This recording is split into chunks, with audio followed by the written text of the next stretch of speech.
Deuxième jour de stage. Donc aujourd'hui, il nous reste une chose à faire que tu n'as pas faite hier, c'est les épaulements supérieurs et inférieurs. Donc ici de 15 mm, alors c'est bien parce qu'on va en profiter étant donné que la machine est encore réglée pour la profondeur de tes tenons, donc pour l'arasement, mais tu dois reprendre 1 cm sur le dessus. Le dessous, comme je t'ai dit, on va faire les feuillures. Et donc c'est la feuillure qui va récupérer le bas de ton tenon et ça sera ajusté.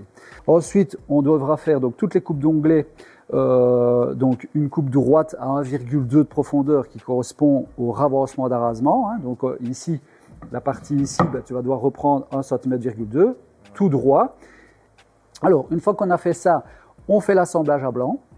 Et une fois que l'assemblage à blanc est fait, alors là, on va pouvoir commencer à tracer et créer le gabarit des pièces cintrées, hein, donc des travers cintrés.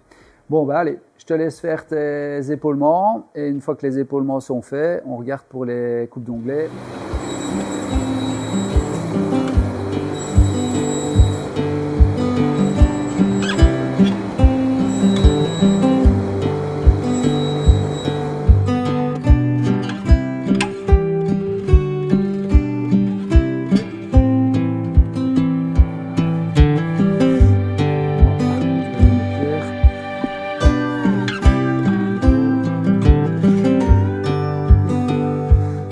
Alors, l'outil pour faire les feuillures, donc tu connais tes cotes, tu as une toupie chez toi, tu sais à quoi tu dois veiller, donc toujours bien penser, première chose que tu dois faire, c'est vérifier la vitesse de rotation que l'outil peut accepter, donc toujours regarder ça, parce que souvent, la notation, elle est cachée après par les bagues, hein. Donc déjà, regardez la vitesse, regardez si la vitesse qui est sur la toupie est adaptée à l'outil, et après changer, d'accord?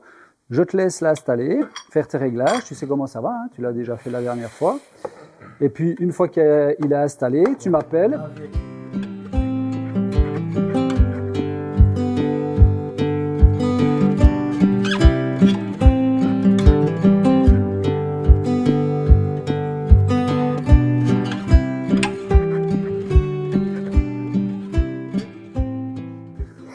Alors, comme tu as un guide comme le mien, c'est-à-dire que tu sais avancer et reculer, et tu as aussi un vernier. Ok. Alors regarde. Moi, ce que je te conseille, c'est toutes tes pièces, elles ont un diamètre. Elles ont un certain diamètre. Celui-ci, c'est un 170, mais tu peux avoir des 180, tu peux avoir des 120, etc. Et donc, tu vas venir trouver le point de friction. C'est-à-dire que tu vas avancer ton guide. Tu vois, là, c'est trop. Donc, moi, normalement, si je ne dis pas de bêtises, c'est 85. Voilà. T'entends? Voilà, là, ça veut dire que je suis au point de friction. Donc, je suis au point 0. C'est-à-dire que je ne reprends pas de matière.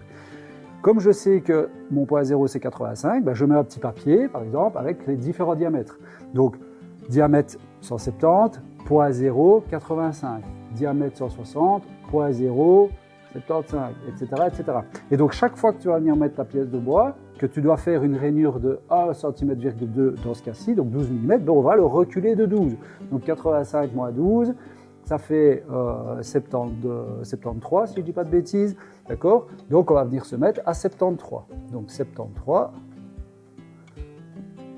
Voilà, pile. Et là, ça veut dire que je prends 12 mm. Maintenant, on peut vérifier. On prend tout simplement deux cales qui font 12 mm. Donc, tu peux prendre un pied à coulisse. Tu prends, voilà, donc je suis à 12, d'accord? Et je peux vérifier tout simplement en mettant comme ceci à droite et à gauche. Donc, il m'en faudrait deux pour bien faire.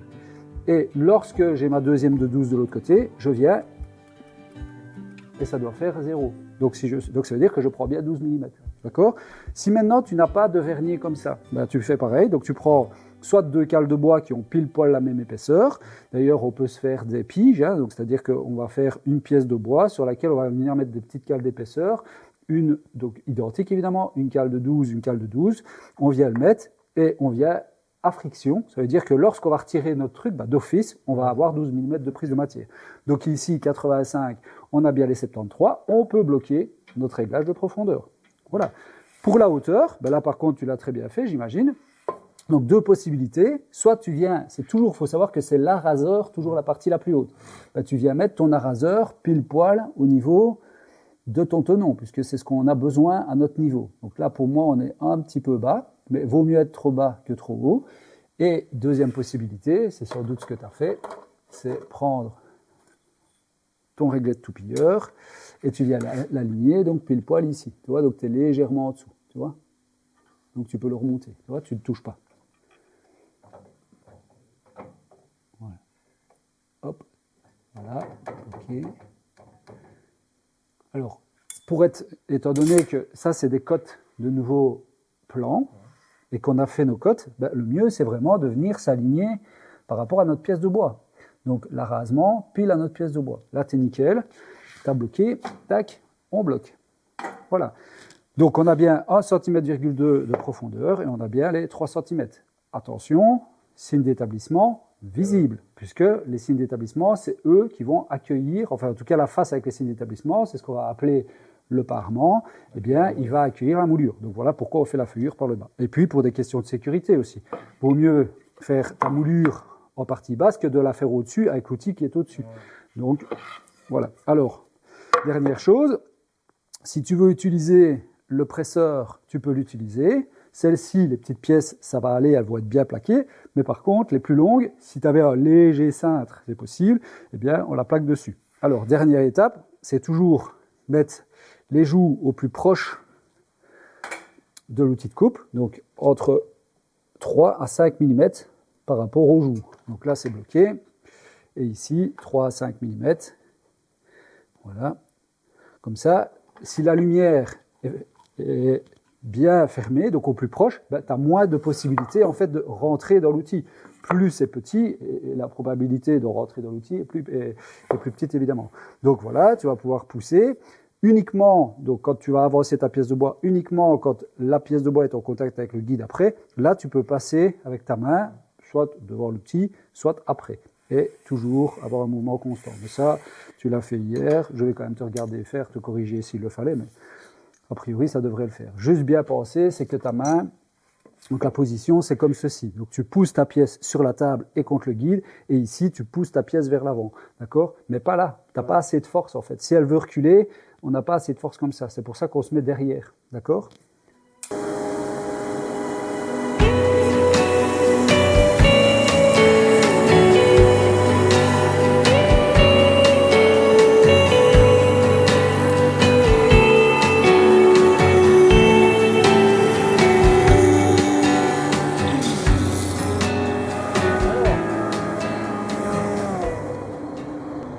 Attention, on ne laisse jamais sa main derrière. Donc, c'est parfaitement réglé parce que tu vois, tu as vraiment un petit morceau, en fait, c'est vraiment une feuille. Hein. Donc ça veut dire que tu es vraiment nickel.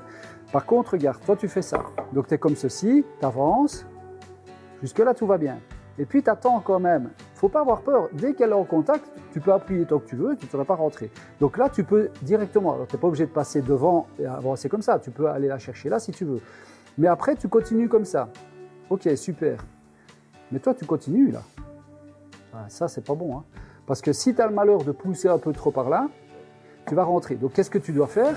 C'est pousser. Une fois que tu es en contact, tu passes ta main, tu continues à avancer. Et une fois que tu es à une longueur de main par rapport à la joue d'entrée, tu passes ta main de l'autre côté. Donc, tu retires ta main ici, tu la passes de l'autre côté et tu viens faire pression sur la table et contre le guide, donc comme ceci. Pas comme ça, hein, vraiment comme ceci, pour avoir une bonne pression et plaquer contre. Et là, tu passes de l'autre côté et tu avances. Pourquoi? Parce que comme ça, au moins, tu es certain que tu n'as pas de risque de pousser vers l'outil. Si tu fais ça et que tu pousses vers l'outil, le risque déjà de rejet est important, mais en plus, tu vas faire un talon, hein, c'est un peu comme la raboteuse en fait. Il faut imaginer que ça c'est à l'horizontale, c'est ton arbre de la raboteuse qui est là, quoi. Donc il faut bien penser que c'est ici, tu passes. Ok?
Donc attention, hein, donc faire les coupes d'onglets uniquement sur celles qui sont à 45 degrés. Hein, donc comme tu viens de le dire, donc sur le montant en haut à gauche, donc la traverse gauche, du côté gauche. La traverse intermédiaire, ben là c'est les 4 coins. Là où la traverse cintrée viendra, ben là il ne faut pas le faire. Et en bas à gauche. Tandis que celle ici, en bas à droite et en haut à droite, là par contre ce n'est pas des coupes à 45, ça sera des coupes plus importantes. Donc celle-là et celle-ci, on ne les fait pas de ce côté-là. Donc tu les as mentionnées, comme ça on est certain de ne pas se tromper. Quand tu seras à la machine et que l'aspiration fonctionne, au moins tu es concentré et tu vois ce que tu peux faire ou pas. Donc maintenant, ben, il faut régler en fait ta lame de sorte qu'elle touche le bas de ton tenon à 45 degrés. Donc tu inclines la lame à 45 degrés et tu vas faire en sorte que le dessus de la lame, bien t'assurer que c'est la bonne pointe, hein, parce que de nouveau tu as une lame inclinée, qui touche. Et une fois que c'est fait, ben, au moins tu as ta bonne hauteur et tu es certain d'être bon. Et puis alors après, on va devoir déterminer donc 1,2 cm par rapport à l'arasement. Et là, il y a un calcul tout simple que je vais te laisser réfléchir, que tu me diras. La coupe à 45. Oui. Donc, je déduis la mesure de la pièce globale ou juste de la... Ben, en fait, tu as tes 6 ici, tu vois. Donc, c'est quoi ta cote? Où est-ce que tu dois, donc ça, il faudra le retirer parce que tu ne passes pas. Où est-ce que tu dois arriver? Tu es d'accord avec moi que tu dois arriver ici au pied. Ouais. Ton tenon, il fait déjà 6. Tu es d'accord avec moi que si tu viens comme ceci, ben, ta lame, elle va se retrouver là-bas dans le coin. Ouais. Donc, tu vas devoir reculer de...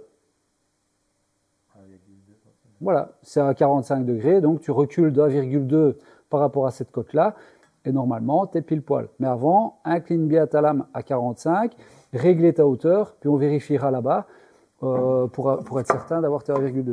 Mais de fait, si tu recules de 1,2 par rapport à ton guide, c'est pour ça qu'on ne retire jamais les pointages de machine. Parce que souvent, on les réutilise. Voilà la toupie, on va le réutiliser pour faire les feuillures des montants. Ouais, j'ai peur que ça soit un petit peu trop...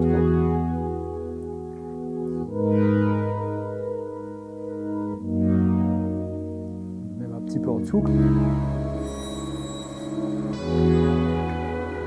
On va vérifier maintenant, comme je te disais, on va prendre l'équerre ici. On vient à contre et on mesure la distance. Voilà, et on a bien 1,2, tu vois, entre l'équerre et la base de l'onglet, qui correspond donc à notre moulure. Donc on a bien travaillé, c'est bien réglé, c'est parfait.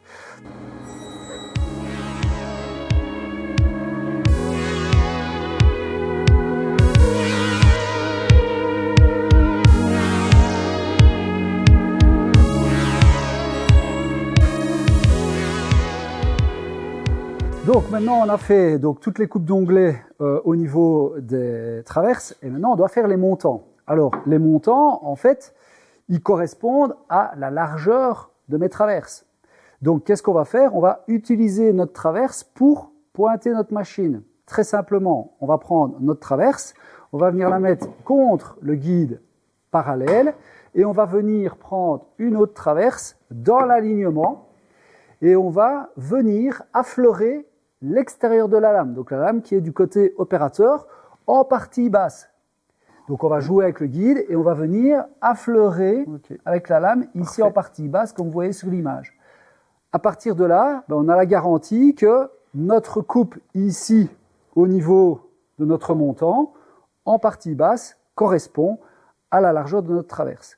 Et donc on n'a pris aucune mesure et a priori, lorsque on aura fini notre coupe à 45 degrés et qu'on aura repris tout le ravancement d'arasement, eh bien ça doit s'emboîter parfaitement. Okay ?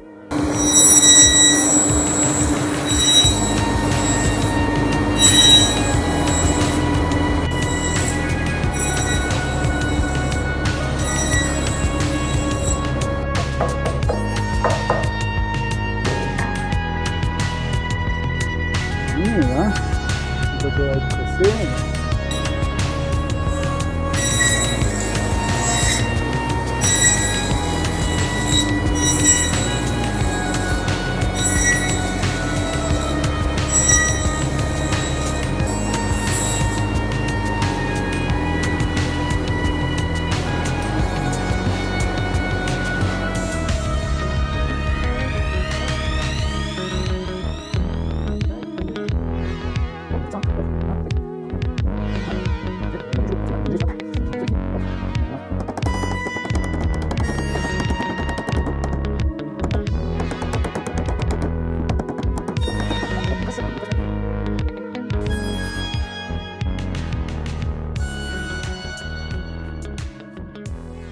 Et donc j'ai 224,9. On a encore travaillé comme des porcs. Donc c'est bien, parfait, nickel. Et regarde ça tes assemblages. Hein? C'est pas beau? Voilà. Coup de ponçage, ça va être nickel. Donc maintenant, on va devoir vérifier les parallèles. Ça, je vais te laisser faire. Parallèle, parallèle, parallèle, parallèle. Vérifier par rapport au plan. Parallèle, parallèle, parallèle, parallèle, parallèle, parallèle, intérieur. Et puis, alors là, on est parti pour faire notre traverse cintrée. Donc ici, on a laissé l'arasement donc plus loin, puisqu'on sait que notre traverse, elle va venir jusqu'ici. Et elle va partir comme ça. Donc tu comprends maintenant facilement que comme ta traverse, elle part comme ça et comme ça, l'onglet qu'on va avoir ne sera pas bon. Par contre, il faut vraiment partir du coin intérieur ici, puisque la moulure, elle, en fait, elle va venir ici, plus loin. Donc nous, en fait, on va faire notre tracé, si tu veux, hors moulure. À l'intérieur. Voilà, pour déterminer notre arc. Donc ici, on part hors moulure, puisque la moulure, elle fait 1,2, et on vient ici hors moulure. Donc nous, en fait, avec la moulure, on arrive à 14 de là, mais avec la moulure, on est à 15,1. Donc nous, ce qu'on a besoin, c'est de cette côte-là à 15,1, de 15,1 au coin là-bas. Et ça va nous donner l'arc de notre cintre, hein, ou de notre deux cintres, d'accord? Enfin, de nos deux cintres, pardon. Et à partir de là, on pourra faire un triangle, en fait, qui part de là à là. On connaît la flèche. Donc la flèche, c'est la distance entre la base du triangle et la partie supérieure de notre arc. Ça, on l'a sur notre plan. Et donc, une fois qu'on a fait de là à là notre triangle, on va pouvoir faire donc nos bissectrices ici au niveau de la partie droite du triangle et de la partie gauche. Un trait de compas, un trait de compas, un trait de compas, un trait de compas. Pareil au-dessus, pareil en dessous. On va relier nos coins. Et ça va nous donner en fait le rayon de notre demi-lune, on va dire, d'accord? Et donc de là, on aura notre compas et on pourra faire notre gabarit. Mais moi, ce qui m'intéresse, de nouveau, je te le répète, c'est comment est-ce qu'on va faire ce gabarit-là? Parce que c'est bien, on va avoir un arc, on va le tracer sur un panneau. Mais nous, on doit avoir quelque chose de parfaitement linéaire. On ne peut pas avoir une petite cassure ou quoi. Donc si tu fais à la scie à ruban puis que tu passes à la ponceuse à bande ou quoi, tu pourrais avoir, tu vois, une petite marque ou pas avoir un arc parfaitement, tu vois, homogène, on va dire ainsi. J'attends ça depuis hier. Donc le compas avec la défonceuse. Donc on va utiliser la défonceuse en connaissant en fait le rayon. Eh bien on va faire avec notre défonceuse notre défonçage du gabarit, aussi bien d'un côté de l'arc que de l'autre côté de l'arc. Et là c'est très simple puisque on va conserver le même centre. C'est-à-dire que notre arc, étant donné qu'il est parallèle, on va conserver le même centre. Tout ce qu'on va faire, c'est décaler de la dimension de la traverse, donc c'est-à-dire 12,4, donc qui correspond à une moulure d'un côté, une moulure de l'autre. Donc 11,2 plus 1,2, 12,4. Ok? Ça te paraît clair? Allez, nickel. Donc prends toutes tes cotes et puis après on va regarder si ça correspond déjà plus ou moins au plan.